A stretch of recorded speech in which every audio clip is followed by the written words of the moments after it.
Olá pessoal, nesse vídeo é um react a um vídeo da Multiversal, que ele fala duas cartas autênticas de Paulo, que confirmam que ele não existiu. Primeiro eles vão trazer 1 Tessalonicenses, que é dado como primeira carta escrita por Paulo, né? E Tessalonicenses 2,16, onde se diz que a ira de Deus caiu sobre eles, sobre os judeus, que perseguem os cristãos. Então, logo, Paulo ele estaria escrevendo depois de 70, essa carta, porque quando ele diz a ira de Deus caiu sobre eles, e isso aconteceu em 70, então ele está escrevendo depois de 70. Né?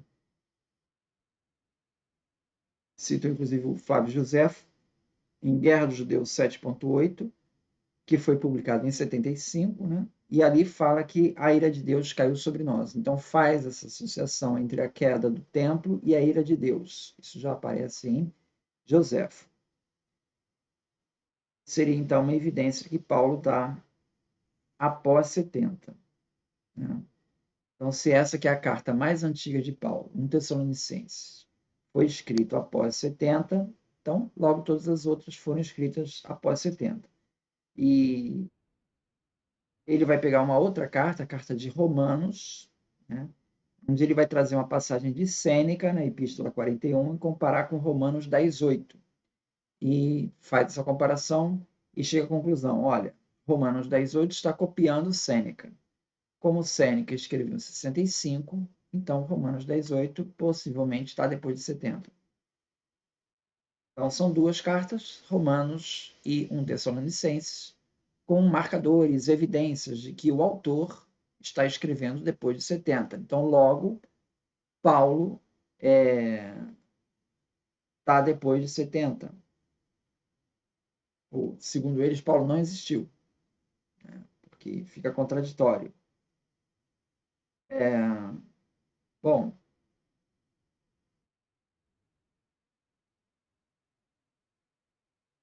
uma coisa nós temos que assim, deixar bem claro. Uma coisa é os acontecimentos descritos na carta, tá? E outra coisa é o autor que escreve a carta. Tá? Então a gente tem que separar isso, né?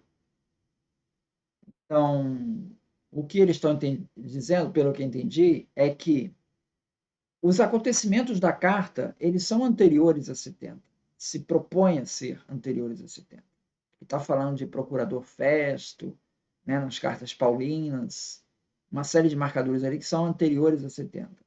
Agora, pelo que entendi, segundo eles, esses dois exemplos, em 1 Tessalonicenses 2,16 e em Romanos 10,8, o autor, sem querer, ele deixou uma pista de que ele está escrevendo depois de 70. Então, é o que a gente pode chamar de anacronismo.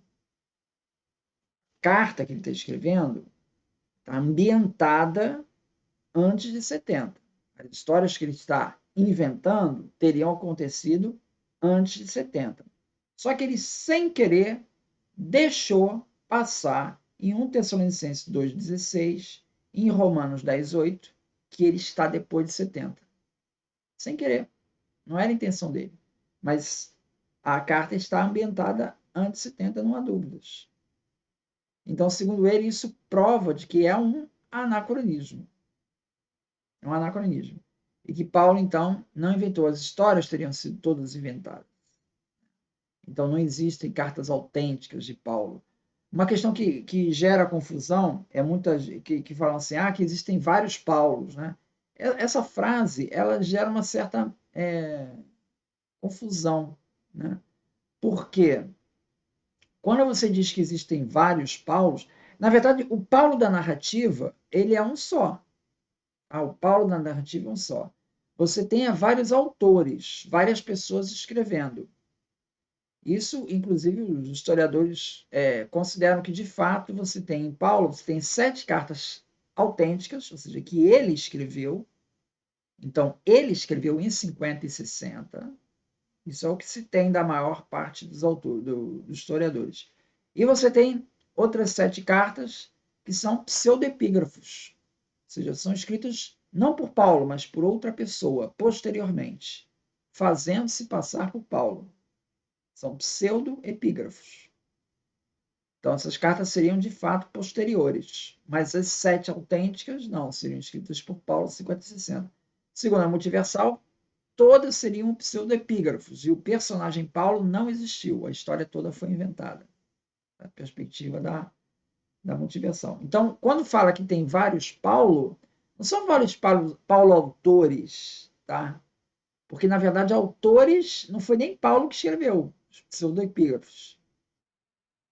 Também não são vários personagens chamados Paulo, só tem um Paulo, toda história. Né? Quando se diz vários Paulos, é como se fosse assim: se você considerar essas 14 cartas o mesmo personagem, Paulo, como ele é tão diferente um dos outros, ele parece meio esquizofrênico, como se tivesse vários Paulos. Tá? É nesse sentido. Então, ficou claro o que é narrativa, o que é autor escrevendo. Né? Então, um dos argumentos que ele coloca é o seguinte: Sêneca. Sêneca não cita Jesus Cristo, não cita Jesus. E ele também não fala dos eclipses. Ele lista uma série de eclipses, não lista o eclipse que teria ocorrido ali naquela época. Bom, a questão dos eclipses, ela é simples de explicar. O Sêneca, ele não é um astrônomo, ele não cita todos os eclipses. Ele cita os eclipses quando aparece o nascimento de alguém importante. Então, nasceu o imperador, aí fala, teve eclipse tal, teve eclipse tal. Nasceu, sei lá, uma personalidade importante, teve eclipse tal. Ele não, se não nasceu ninguém naquele período, ele não vai citar eclipse nenhum, entende? Então, ele só cita os eclipses próximos à data de pessoas importantes. Tá? No caso de Jesus, não tinha ninguém importante nascendo ali, ele não citou eclipse nenhum. Tá? A questão de Sêneca não citar Jesus, né? Nós temos aí passagens de Jerônimo. Jerônimo, em Homens Ilustres, ele ali no capítulo 12, ele vai se referir a Sêneca como tendo trocado cartas com Paulo. Tá? Inclusive, ele vai citar o Sêneca como homem ilustre, né? Pelo fato de ter trocado cartas com Paulo. Tá? E nós temos Santo Agostinho, no livro 6, capítulo 11, ele diz assim: Sêneca, entre outras superstições, também encontrou falhas nas coisas sagradas dos judeus, especialmente nos sábados, afirmando que eles agem inutilmente ao guardar aqueles 7 dias, as quais perdem por ociosidade sobre a sétima parte de sua vida. E também muitas coisas que exigem atenção imediata são prejudicadas. Os cristãos, no entanto, que já eram mais hostis aos judeus, ele não ousou mencionar, nem por louvor, nem por culpa. Então, aqui o Agostinho, ele já vai dizer que Sêneca não escreveu nada sobre os cristãos, né? E o Jerônimo disse que escreveu. Os historiadores hoje concordam que essas cartas foram invenção aí de Jerônimo, ou que a Jerônimo absorveu essa tradição aí que não tem fundamento. Tá? Então, de fato, inventaram essas cartas aí para cobrir esse silêncio de Sêneca sobre Jesus. Na verdade, Sêneca estava lá no Império, né, ligado ao imperador Nero, e ele não teria razão para ele narrar fatos sobre Jesus, que era um personagem obscuro para ele. Ele não tinha a menor consciência de Jesus, nem haveria razão de citá-lo. Não há nada de estranho nisso. Né? Ele não está narrando fatos de Jerusalém, nem nada disso. A outra questão é que eles tratam dessa família Cesares, né? Quando aparece Filipenses 4:21, que Paulo fala que saúda os santos do palácio de César, como sendo os imperadores. Né? Na verdade, não. Na verdade, aqui você tem aqui o Wayne Mix, os primeiros cristãos urbanos, onde ele aparece aí na página 147. Ele fala desses cristãos da casa, santos da casa de César, né? Não são soldados, não são pessoas que possivelmente trabalhavam como escravos, libertos ambas as coisas, dentro da palácio do imperador. Apesar disso, os escravos e libertos imperiais e como grupo tinham maiores oportunidades reais de mobilidade social ascendente do que qualquer outro segmento da sociedade romana que não pertencesse a esse escol. Então, temos aí uma referência de, de se tratar aí da família Cesáreos. O Orígenes, em Contra Celso 4.30.1, ele vai falar assim: nós todos, de fato, somos donos de alguma propriedade, pequena ou grande que seja, que compramos com mamão da iniquidade. Então, que é com dinheiro da iniquidade. Com efeito, de onde nos vem a casa em que moramos, os indumentos que nos vestem, os objetos que usamos e tudo que nos serve da nossa vida de todos os dias, se não do dinheiro que adquirimos com a avareza, quando éramos pagãos, ou de parentes, ou de conhecidos, e amigos pagãos que os tinham adquirido com a injustiça, para não falar ainda dos que ainda agora adquirimos, mesmo estando na fé. Então, veja, ele está dizendo que tem muita gente que ganha dinheiro com serviços pagãos, né? Qual o vendedor que não quer ter o seu ganho com o comprador? E qual o comprador que não quer ter o seu ganho como vendedor? Ou qual o comerciante que não se dedica ao comércio para tirar dali seu sustento? Qual dos fiéis que estão no palácio imperial não tira dos objetos de César os que lhe são necessários para o próprio uso e não distribui conforme as suas possibilidades aos que precisam? Então, o Orígenes está dizendo que não é ilícito, né, essa riqueza que é adquirida do Palácio de César. Ele confirma que tem cristãos que trabalham lá no Palácio de César, como escravos, como pessoas que fazem diversas atividades, não soldados, ou muito menos senadores, ou, né, estando lá como imperador, nem nada disso.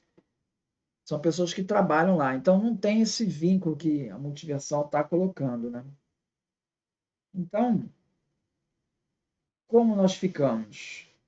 Bom, as duas passagens mencionadas, então, de 1 Tessalonicenses 2,16, na verdade aquilo é um auristo futuro, né? Então a ira de Deus irá cair sobre eles. Essa carta 1 Tessalonicenses está sendo escrita por Paulo, é uma carta autêntica e está falando de futuro. Ah, mas Paulo está profetizando.